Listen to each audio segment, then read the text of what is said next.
ইয়েমেনে নতুন করে একটা ভয়ঙ্কর লড়াই শুরু হয়ে গেছে, আর সেখানে এবার মৃত্যু নেমে আসছে আকাশ থেকে ড্রোনের মাধ্যমে। ওদিকে হরমুজ প্রণালীতে আবার সেই পরিস্থিতি তৈরি হচ্ছে, যেটা আগের বার যুদ্ধ শুরু হওয়ার ঠিক আগে দেখা গিয়েছিল। সংযুক্ত আরব আমিরাতের একটি জাহাজে আজ মিসাইল হামলা হয়েছে, আর প্রশ্নটা এখানেই, এই হামলা করল কে? তার সঙ্গে সৌদি আরব, তুরস্ক আর পাকিস্তানের নতুন প্রতিরক্ষা চুক্তির পর ইরানের প্রেসিডেন্ট মাসুদ পেজিশিয়ান আজ একটা বড় বিবৃতি দিয়েছেন। তিনি এই তিন দেশকে কি বার্তা দিলেন, আর আমেরিকা ও ইসরায়েলের জন্য কি সতর্ক বার্তা রেখে দিলেন, সেটাও এখন আমরা বুঝে নেব। আর শেষে দেখব এই চুক্তি নিয়ে তুরস্ককে হঠাৎ কেন সাফাই দিতে হলো, আর ন্যাটোর ভিতরে এরদোয়ান সত্যিই কোনো অস্বস্তিতে পড়তে পারেন কিনা। তাহলে চলুন শুরু করা যাক ইয়েমেন দিয়ে। ইয়েমেনের ভিতরে হুতিদের ঘাঁটিগুলোর উপর বড় ধরনের ড্রোন হামলা চালানো হয়েছে। আন্তর্জাতিকভাবে স্বীকৃত ইয়েমেন সরকারের বাহিনী হুতিদের অবস্থান আর তাদের গাড়িগুলোকে নিশানা করেছে ড্রোন আর মোটর দিয়ে। সংবাদ মাধ্যমের সামনে আসা এই ছবিগুলোতে দেখা যাচ্ছে কয়েকটা জায়গায় হুতিরা একসঙ্গে জড়ো হয়ে আছে, তারপর ওপর থেকে ড্রোন আসছে, ড্রোন হামলা হচ্ছে, বিস্ফোরণের পর কয়েকজন আহত হয়ে মাটিতে পড়ে যাচ্ছে, আর বাকিরা এদিক ওদিক প্রাণ বাঁচাতে মোটামুটি ছুটে পালাচ্ছে। আবার হুতিদের হামলার পরেও ঠিক একই রকম দৃশ্য অন্য পক্ষেও দেখা গেছে, মানে মানুষ ছুটে পালাচ্ছে। আর কয়েকটা ফুটেজে তাদের কমান্ড পোস্ট, অর্থাৎ যেখান থেকে যুদ্ধের নির্দেশ দেওয়া হয়, সেটাকেও উড়িয়ে দিতে দেখা যাচ্ছে ভিডিওতে। সুতরাং হামলার তীব্রতা বাড়ছে। আজ 8ই আগস্টেও হামলা চলছে। ইয়েমেনি সরকারি বাহিনীর মুখপাত্র কর্নেল মাজিদ আল নেজাইলি তিনি বলেছেন, হুতিদের হামলার জবাবে একাধিক ফ্রন্টে পাল্টা অভিযান শুরু করা হয়েছে। তিনি আরও একটা কথা বলেছেন, যেটা খুব গুরুত্বপূর্ণ। তার বক্তব্য অনুযায়ী হুতিরা যদি কোনো একটি সেক্টরে হামলা করে, তাহলে সেটাকে গোটা দেশে সরকারি বাহিনীর উপর হামলা বলে ধরা হবে এবং তার জবাবও দেওয়া হবে সমান কঠোরভাবে। আর এই লড়াইয়ে এখন সবচেয়ে বড় ফ্যাক্টর হয়ে দাঁড়িয়েছে ড্রোন। সরকারি বাহিনীর হাতে এমন ড্রোন আছে যেগুলো আকাশে ঘুরতে ঘুরতে গোটা এলাকার উপর নজর রাখতে পারে, লক্ষ্যবস্তুকে অনুসরণ করতে পারে, আর ঠিক সময় বুঝে টার্গেটে হামলা চালাতে পারে। মানে ইয়েমেনের এই যুদ্ধ আর শুধু মাটিতে সীমাবদ্ধ নেই, ড্রোন এই যুদ্ধকে সম্পূর্ণ নূতন আর একটা অনেক বেশি ভয়ঙ্কর মোড়ে নিয়ে গিয়েছে। এবার আসা যাক আজকের সবচেয়ে তাজা খবরে। সমুদ্রে আবার একবার সংযুক্ত আরব আমিরাতের একটি জাহাজকে মিসাইল দিয়ে নিশানা করা হয়েছে, আর এই হামলাটা হয়েছে হরমুজ প্রণালীতে, যেখানে একদিকে ইরানের নিয়ন্ত্রণ আর অন্যদিকে আমেরিকা নাকাবন্দি করে বসে আছে। আমিরাতের সরকারি সংবাদ সংস্থা ওয়ামের বরাত দিয়ে বলা হচ্ছে, আবুধাবি ন্যাশনাল অয়েল কোম্পানি অর্থাৎ অ্যাডানক এর একটা জাহাজ হরমুজ প্রণালী দিয়ে যাচ্ছিল, আর তখনই সেটাকে মিসাইল দিয়ে আঘাত করা হয়। আবুধাবির তরফ থেকে জানানো হয়েছে যে হামলার পর জাহাজের পরিস্থিতি এখন মোটামুটি নিয়ন্ত্রণে আনা হয়েছে। আর একটা ভালো খবর হলো যে এই হামলায় এখনও কারো মৃত্যুর কোনো খবর, হতাহতের খবর নেই, এটা ভালো খবর। কিন্তু হরমুজে আবার বাণিজ্যিক জাহাজে নিশানা করা হয়েছে, এই একটা ঘটনাই গোটা অঞ্চলের সামুদ্রিক নিরাপত্তা নিয়ে দুশ্চিন্তা এখন অনেকটাই বাড়িয়ে দিয়েছে। কারণ মনে রাখবেন, হরমুজ প্রণালীর একদিকে ইরান আর অন্যদিকে ওমান আর সংযুক্ত আরব আমিরাত, আর এখানেই একটা পুরনো ধরন লক্ষ্য করার মতো।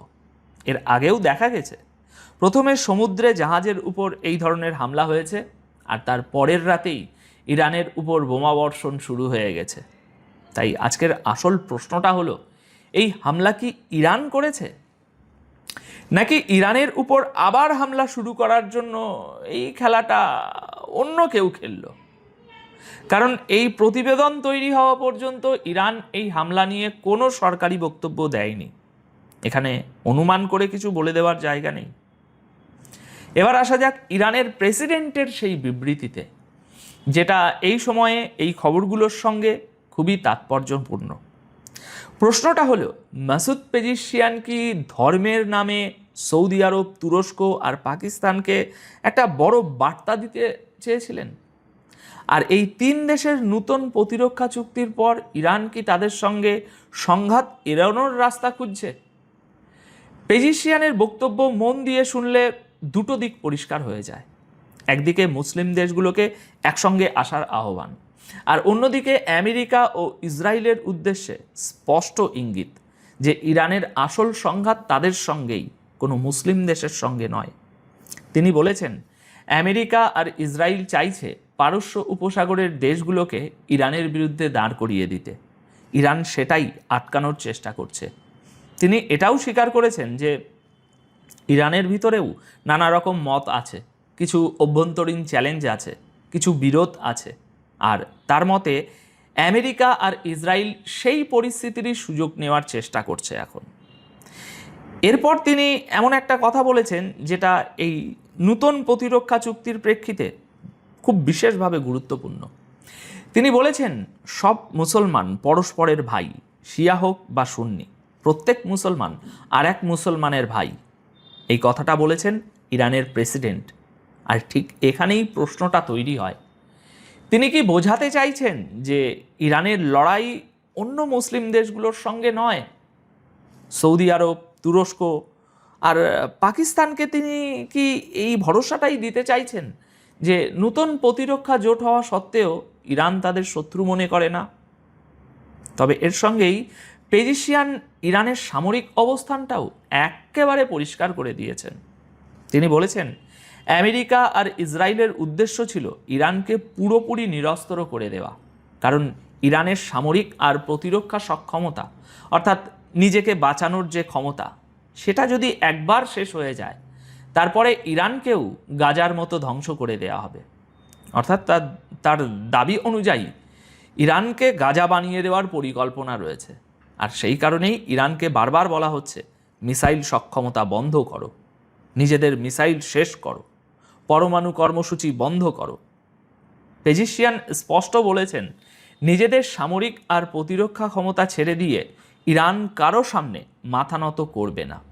তবে তিনি এটাও বলেছেন যে ইরানের অন্য কোনো দেশের উপরে হামলা করে তার জমি দখল করার বা নিজের এলাকা বাড়ানোর চেষ্টা ইরান করছে না। তার কথায় এটা ইরানের উদ্দেশ্যই নয়। তার মতে ইরান তার সব প্রতিবেশীকেই ভাই মনে করে, কারণ সবাই এই একই অঞ্চলে বাস করে, আর তাদের মধ্যে যুদ্ধের কোনো প্রয়োজন নেই আপাতত। এর ঠিক উল্টোটা তিনি বলেছেন ইসরায়েলের সম্পর্কে। ইসরায়েলের সম্পর্কে তার অভিযোগ, ইসরায়েল অন্য দেশের সীমান্তকে সম্মান করে না এবং তাদের জমি দখল করার চেষ্টা করে। আর আমেরিকার প্রসঙ্গে তিনি কি বলেছেন? তিনি বলেছেন, ইরান আলোচনার জন্য তৈরি, কিন্তু সেই আলোচনা মাথা নত করে হবে না, হবে মর্যাদার সঙ্গে। এখন এই বিবৃতির অর্থ কি? এটা কি নতুন প্রতিরক্ষা চুক্তির পর ইরানের তরফে সংঘাত কমানোর চেষ্টা, নাকি মুসলিম দেশগুলোকে আমেরিকা আর ইসরায়েলের থেকে দূরে সরিয়ে আনার একটা বড় রাজনৈতিক বার্তা? এই প্রশ্নটা আপনাদের জন্য রেখে গেলাম। এবার আসা যাক তুরস্কে। প্রশ্ন হলো, এরদোয়ান কি কোনো বড় অস্বস্তিতে পড়েছেন? সৌদি আরব আর পাকিস্তানের সঙ্গে হওয়া নতুন প্রতিরক্ষা সমঝোতা নিয়ে তুরস্ক এবার বড় একটা সাফাই দিয়েছে। তারা বলেছে এই চুক্তির ফলে তাদের ন্যাটো সদস্য পদে কোনো প্রভাব পড়বে না। তুরস্কের সরকার বলেছে এই প্রতিরক্ষা চুক্তি ন্যাটোর প্রতি তাদের বর্তমান অঙ্গীকারের বিরুদ্ধে নয়, বরং এটা আঞ্চলিক নিরাপত্তার জন্য একটা নতুন সহযোগিতার কাঠামো। তিনি আরও পরিষ্কার করে বলেছে, সৌদি আরব আর পাকিস্তানের সঙ্গে এই নতুন প্রতিরক্ষা জোট ন্যাটো সদস্য পদের কোনো বিকল্প নয়, এটা সম্পূর্ণ আলাদা একটা বিষয়। এই চুক্তি নিয়ে ছড়ানো ভিত্তিহীন কথাবার্তা আর বিভ্রান্তিকর সোশ্যাল মিডিয়া পোস্টও তারা খারিজ করে দিয়েছে। অর্থাৎ তুরস্কের বার্তা স্পষ্ট, সৌদি আরব আর পাকিস্তানের সঙ্গে প্রতিরক্ষা সহযোগিতাও চলবে, আবার ন্যাটোর সঙ্গে তাদের যে অঙ্গীকার আছে সেই অঙ্গীকারও বহাল থাকবে। কিন্তু আসল প্রশ্নটা এখানেই আমার মনে তৈরি হচ্ছে, কাল যদি সৌদি আরব বা পাকিস্তানের সঙ্গে ন্যাটোর কোনো দেশের যুদ্ধ বেঁধে যায়, তখন তুরস্ক ঠিক কী করবে? এই প্রতিরক্ষা চুক্তির পক্ষে দাঁড়িয়ে ন্যাটো সদস্য দেশের দিকে কি গুলি চালাবে, নাকি এই চুক্তি ছেড়ে ন্যাটোর হয়ে সৌদি আর পাকিস্তানের দিকে গুলি চালাবে? ব্যাপারটা সত্যি জটিল। আর শোনা যাচ্ছে এই চুক্তির সঙ্গে আরও কয়েকটি দেশ যুক্ত হতে পারে। এবার তাহলে শেষে এই গোটা ছবিটা একসঙ্গে জুড়ুন। একটা বিশ্লেষণ এমনও উঠে আসছে যে আমেরিকা ধীরে ধীরে এই যুদ্ধ থেকে বেরিয়ে যাবে আর মুসলিম দেশগুলোর সঙ্গেই লড়াই করার জন্য ছেড়ে দিয়ে যাবে। এখন এই দৃষ্টিভঙ্গি অনুযায়ী এই যে প্রতিরক্ষা চুক্তিটা তৈরি হচ্ছে সেটার উদ্দেশ্য একটাই, এই অঞ্চলে কারও জবরদস্তি চলবে না। আর এই যুক্তি অনুযায়ী হরমুজ আর লোহিত সাগর আগে যেমন ছিল তেমনই থাকবে, তবে আগের চেয়ে আরও বেশি নিরাপত্তার সঙ্গে। কারণ এবার গোটা বিষয়টা থাকবে একটা প্রতিরক্ষা চুক্তির ছাতার নিচে। কিন্তু এর উল্টো দিকে আর একটা প্রশ্নও রয়েছে, আর সেটা আমেরিকার ভূমিকা নিয়ে। আমেরিকা বেশ কয়েক দশক ধরে আরব দেশগুলোকে নিরাপত্তা দেওয়ার নামে তাদের জমিতে ঘাঁটি গেড়ে বসে আছে, কিন্তু বাস্তবতাটা এখন সারা পৃথিবীর সামনে চলে এসেছে। ইরানের মিসাইল আর ড্রোনের সামনে আমেরিকার নিজের নিরাপত্তাই নিজে নিশ্চিত করতে পারেনি। নিজেদের সামরিক সরঞ্জাম, যুদ্ধ বিমান, ঘাঁটি অনেক কিছুই ক্ষতিগ্রস্ত হয়েছে। তাহলে যে নিজেকে বাঁচাতে পারলো না, সে আরব দেশগুলোকে কি নিরাপত্তা দেবে? আর ঠিক এখান থেকেই সবচেয়ে বড় প্রশ্নটা জন্ম নিচ্ছে। আরব দেশগুলো কি তাহলে এমন একটা নতুন রাস্তা খোঁজা শুরু করে দিল যা আমেরিকাকে ধীরে ধীরে বাদ দেওয়া হচ্ছে যেখান দিয়ে? এই বিষয়টা দুটো দিক থেকেই ভাবা দরকার। একদিকে এটা হতে পারে আঞ্চলিক দেশগুলোর নিজেদের পায়ে দাঁড়ানোর চেষ্টা, আবার অন্যদিকে এটা এমন একটা পরিস্থিতিও তৈরি করতে পারে যেখানে বড় শক্তিগুলো সরে গিয়ে অঞ্চলটাকেই নিজেদের মধ্যে লড়তে ছেড়ে দেয়। তাহলে আজকের এই গোটা আলোচনার সারমর্ম কি? ইয়েমেনে দুই ইয়েমেনি পক্ষের লড়াই ড্রোনের হাত ধরে এখন অনেক বেশি বিপজ্জনক জায়গায় পৌঁছে গেছে।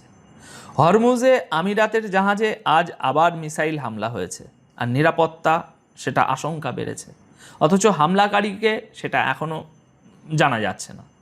আর সৌদি আরব, তুরস্ক ও পাকিস্তানের নতুন প্রতিরক্ষা চুক্তির পর ইরান একদিকে ভাইচারার বার্তা দিচ্ছে, অন্যদিকে নিজের অস্ত্র ছাড়তে সাফ অস্বীকার করছে। এখন সামনে কি হবে সেটা এখনই নিশ্চিতভাবে বলা কঠিন। পরিস্থিতি এভাবে চলতে থাকলে দুটো সম্ভাবনাই খোলা আছে। হয় এই নতুন জোট অঞ্চলে একটা ভারসাম্য তৈরি করবে, নয়তো নতুন সংঘাতের বীজ বুনবে। আগামী দিনে হরমুজের দিকেই সবচেয়ে বেশি নজর রাখতে হবে।